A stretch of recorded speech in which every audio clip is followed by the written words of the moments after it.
One of the issues that Mary Matalin raised was the financing of the campaigns. This is a picture that appeared all across the country this week. Norman Shue and Hillary Clinton. He's a fundraiser from California. It turns out he was on the lam for a charge that he's now turned himself in for. The Clinton campaign originally said that there was no question about his integrity. They've now changed their mind, have returned, they're giving the contributions to charity. The Republicans have seized on this, Mary Matalin. Here's the Hillary Clinton's biography called Living History, and now the Republican website has renamed it Reliving History, and they're alluding to this man, Johnny Chung, a fundraiser for the Clintons back in the first Clinton term, who was infamous for this quote, "I see the White House is like a subway. You have to put coins to open the gates." Is this the kind of issue that is going to create difficulty for Hillary Clinton, or is it something that all politicians do? Well, the reason she has run a near flawless campaign is because she has to. She has to. And the things that she is most vulnerable on is she has to be a credible change agent. She has to keep moving forward, looking forward. And anything that references the past, the Craig and the Clinton connection, which is ridiculous. But this that re-raises the Johnny Chung issue and all the scandals, which are just symbolic of all the scandals of those years, is the thing that she has to stay away from. So, of course, she's correct. These guys can never vet all of their contributors, and she does have more than anybody else. But in her case, and she knows it's a vulnerability, she should have hired somebody to do special vetting on her FEC reports, because if it was easy enough for whoever broke it, the Wall Street Journal, to get it, some geek in the basement could have figured it out too. There's an extra onus on her to not repeat scandals that are related to that with which she's trying to avoid people thinking about. They've always taken a wide stance in Clinton world on fundraising. I couldn't resist. A little callback to Larry Graham. This is going nowhere. No. But seriously, and it has been a problem for him. It's hard in any campaign to filter this stuff through because you take so many small contributions. But this is an interesting, I think, look into the situation they're all in right now, beyond just her. They're all having bad quarters. This is the hardest quarter to raise money in. So all the candidates are in a quiet internal panic about how do you find more money. So the pressure is on the finance teams to do it, and all of a sudden dodgier and dodgier characters are able to slip through. Her problem is she just is held to a bit higher standard because of past problems. She didn't do anything wrong. There's more on this guy, too. We don't really know where the money came from. This mystery guy, all this dough, this thing is not over. You know, these campaigns, they have, I don't know how many contributors. They have people that do this. A guy named Fabian, who is Romney's finance co-chair, was indicted on I don't know how many different things. He was a Bush pioneer. Do these guys know that? No. Look at Rudy Giuliani's South Carolina chairman was indicted on cocaine trafficking. Or look what happened to McCain's guy in Florida. These things are going to happen because these campaigns have sort of human beings here. In Norman, sorry, I can't pronounce that. Shue. Mr. Shue is not a lobbyist or anything like that. He was a guy that had raised a lot of money. He'd obviously been in some trouble before. He's going to have to reconcile this. But somehow or another, that this points to some kind of flaw in Senator Clinton. And other candidates ought to be careful about criticizing this because they're going to crop up. It's just a distraction. She has to run a flawless Hillary Clinton is the front runner for the Democratic nomination. Nobody thinks that Hillary Clinton knew about this. Nobody holds Hillary Clinton accountable for this. Right. She's given money to lots of other candidates.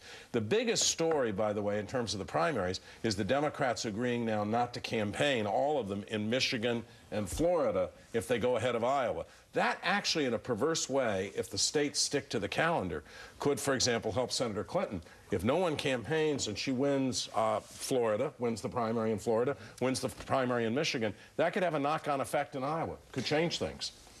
Hillary Clinton, the front runner in the Democratic primary, perhaps the front runner in the national polls to even win the presidency outright, is the center of attention amongst Democrats and Republicans. Here's Karl Rove, first on the Rush Limbaugh show and then later on Meet the Press. Let's watch.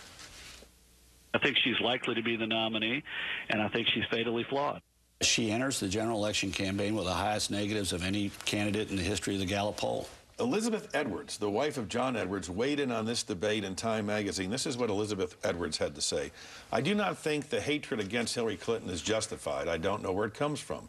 I don't begin to understand it. But you can't pretend it doesn't exist, and it will energize the Republican base. Their nominee won't energize them. Bush won't, but Hillary as the nominee will. It's hard for John Edwards to talk about, but it's the reality. Is that fair? I believe so, yeah. I think she's a weak candidate. I agree with Rolf. I think the generic Democratic category could be very strong based on factors that aren't candidate-driven.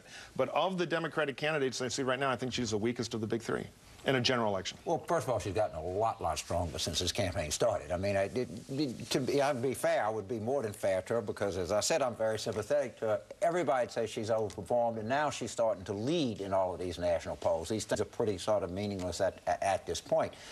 Her negatives are nowhere near as high as President Bush's was before the election of 2004.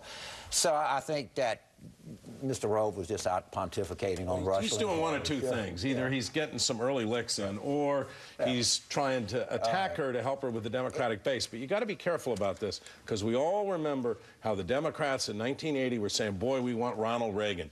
Boy, can we beat Ronald Reagan. And we got Ronald Reagan, and I think we would have been a lot better off with almost any other Republican nominee. I love this Svengali stuff that these guys attribute to Carl. How about a third option? I didn't he was attribute answering the question. Oh, this like three-bank shot. He's trying to stir up her base. He was answering a question. Everywhere people like us go is because Republicans are scared of Hillary Clinton. We don't get it. There's nothing to be scared of. This is not about polls and fatally flawed. And one thing. Do you want to run against Hillary Clinton?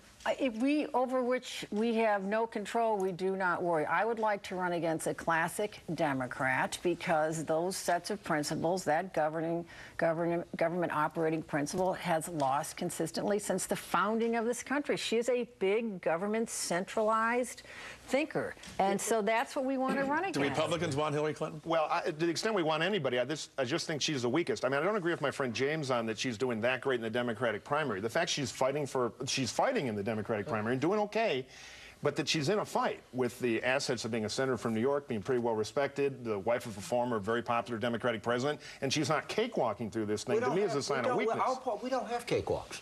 I mean, we just don't. We're not that kind of political party. The Democratic nomination at every juncture is. When I look at the general, though, I see a Southern white Protestant, Edwards, who's always trouble, like Clinton or Jimmy Carter for us. I see Obama, who's the perfect change candidate in a change election, and I see Hillary Clinton, who to me looks like backwards. And I'd rather run against polarizing backwards than the other two. You know, she's done a smart thing, and strategy is necessity. I said this earlier, and people thought I was criticizing her. They have actually redefined change as nostalgia, and Bill Clinton said it. You know, yesterday's news wasn't bad news. Well, you know what? Compared to Bush today, I think people think the 1990s was a pretty good time. The argument that Democrats should not nominate Hillary Clinton because Republicans don't like her is not a very persuasive argument for a lot of Democrats. In fact, it's probably going to help her get nominated. All right. This debate will continue all day long here, all day tomorrow around the barbecues. Mary Matalin, James Carville, Mike Murphy, Bob Shrum, and we'll be right back.